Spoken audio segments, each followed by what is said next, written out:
Hi, Eve Brock here, and did you just buy a home with a hot tub that you've never maybe owned before and don't have a clue on how to keep it clean?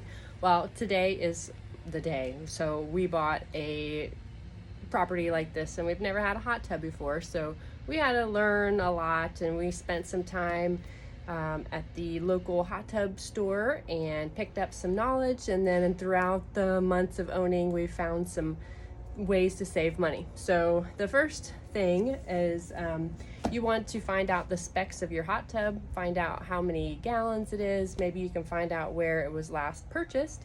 If you can go up to that place, they can usually tell you everything you need to know about it, how many gallons it is, so that you can possibly buy chemicals and filters in other locations so they're not as expensive. So the hot tub that we have is a couple 100-gallon hot tub. It sits 3 people, and the maintenance is very little actually.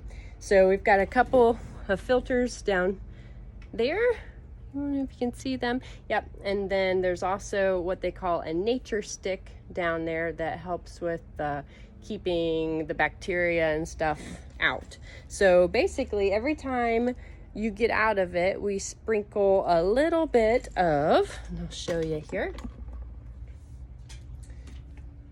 this pH up. And in ours, we just do a cap full, because getting in it usually is about for whatever reason, it always makes the pH go down. So we do a cap full of that, and then a little cap of the spa chlor, which is I think it's kind of like chlorine. So it's a granule where the other is a liquid, and you just put just enough at the tiny bottom to cover the bottom, and you turn on the jets and you let it go for as long as the jets go. It's good to take the top off too, that way you're not putting all the chemicals on the top. Okay.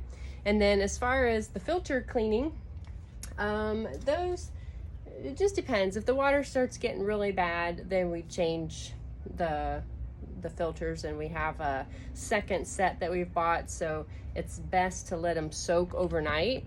And this is them soaking, and we soak them in this stuff here called Power Soak, and it just helps break everything loose. I usually spray them out ahead of time and get all the big dirt, and it's surprising, I don't know if you can see in this bucket, how much dirt still came out of them just from soaking that little bit. So one of the cool inventions that I found on Amazon was this guy. So this is a filter cleaner.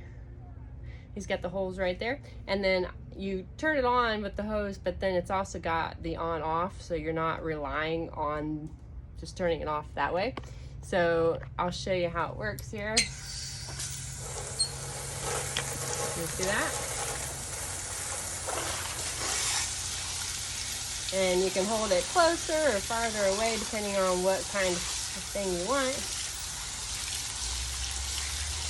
And then it comes to a point, which is great when you want to clean the inside of it too. And another little pro tip, this is a fantastic thing to clean your dog with. So if you want to give your dog a bath, it's a great tool for both of those. So the other thing, I guess, before we go is it's nice to have these little handy dandy strips. They're easy.